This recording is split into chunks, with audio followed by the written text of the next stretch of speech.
Hello everyone, welcome to commerce lectures. I am Neha. आज करेंगे हम क्लास 11 एंटरप्रेन्योरशिप एंड टॉपिक है हमारा आज का inflow and outflow of cash in cash book. यानी जो हमारी कैश बुक होती है उसमें इनफ्लो यानी कुछ पैसा जो है हमें रिसीव होता है, आउटफ्लो यानी कुछ हमें पेमेंट्स करनी पड़ती है, तो उसी के बारे में हम जानेंगे। कैश बुक और cash register records inflows and outflows of cash. अब चाहे कैश बुक बोल लो चाहे कैश रजिस्टर बोल लो, दोनों ही सेम है।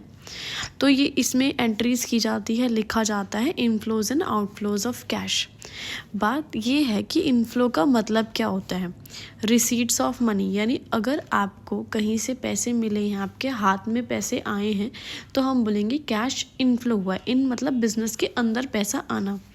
जैसे कि लोन रिसीव्ड, आपको कहीं से लोन मिला, ठीक है, पैसा मिला आपको, फ्रेंड से लोन उठाया है, फैमिली से उठाया है, बैंक से उठाया है, तो एक बार के लिए तो आपके पास पैसा आया है ना, तो वो इनफ्लो हो गया।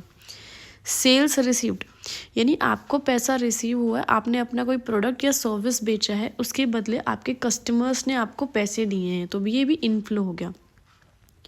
रेंट रिसीव्ड, यानी आपको पैसा रिसीव हुआ है, आपने अपनी कोई बिल्डिंग थी, आपके पास कोई रूम या कुछ भी था, चाहे कोई फैक्ट्री हो, जो भी हो, आपने उसे किसी को रेंट पे दे दिया, आपको पैसा रिसीव हो गया। नेक्स्ट है क्लेम्स रिसीव्ड, यानी आपको पैसा रिसीव हुआ है, कोई इंश्योरेंस का कोई क्लेम वगैरह है, जैसे कि एक्सीडेंट हुआ था तो उसका पैसा आपने क्लेम किया तो आपको रिसीव हो गया, या कोई इंश्योरेंस पॉलिसी है आपकी जो मैच्योर हो गई है, उसका पैसा आपको मिल गया, तो बेसिकली आपके हाथ में पैसा आ रहा है। गवर्नमेंट सब्सिडी रिसीव्ड, यानी गवर्नमेंट की तरफ से आपको कुछ सब्सिडीज़ मिल रही है, कोई गवर्नमेंट आपको किसी टाइप का कोई ग्रांट दे रही है, कुछ भी पैसा दे रही है, तो वो रिसीव हो रहा है, आपके हाथ में आ रहा है, तो इनफ्लो हो गया।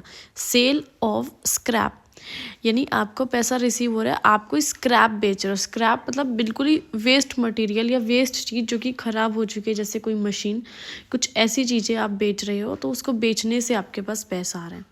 Next is outflow. क्या होता है? Payments in terms of money, यानी आप किसी को पैसा पे कर रहे हो, किसी को पैसा सामने वाले को दे रहे हो। जैसे कि आपने एक बिल्डिंग खरीदी या बिल्डिंग बना रहे हो आप, या बिल्डिंग कंस्ट्रक्टिंग मतलब होता है खुद से बिल्डिंग बनाना, परचेजिंग मतलब होता है बनी बनाई बिल्डिंग को खरीदना। तो आप कोई बिल्डिंग खरीद रहे हो और आपको बिजनेस स्टार्ट करना है, इस पर्पज से, तो पैसा दिया आपने, है ना, तो ये आउटफ्लो हो गया। रॉ मटेरियल, अगर आप कोई रॉ मटेरियल खरीद रहे हो तो उसको पैसा दोगे, पे करोगे, पैसा जाएगा। सैलरी एंड बोनस, अपने एम्प्लॉयज़ को पैसा दोगे, सैलरी दोगे, बोनस दोगे, वेजेस दोगे, तो पैसा जा रहा है, आउटफ्लो। सेल्स कमीशन, अब जैसे कि आपके एम्प्लॉयज़ हैं या कोई एजेंट है, वो आपकी सेल्स में आपको हेल्प करते हैं, आपकी सेल्स बढ़वाते हैं, तो उनको आप कमीशन दे रहे हो, पैसा जा रहा है।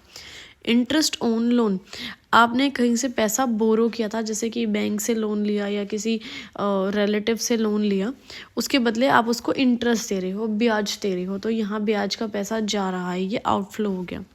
एडवर्टाइजिंग, आप पैसा खर्च कर रहे हो, अपने प्रोडक्ट की पब्लिसिटी कर रहे हो, न्यूज़पेपर में ऐड दे रहे हो, टेलीविज़न में ऐड दे रहे हो, तो इसमें पैसा बाहर जा रहा है, तो ये क्या हो गया? Outflow of cash. इसके बाद ये वीडियो खत्म।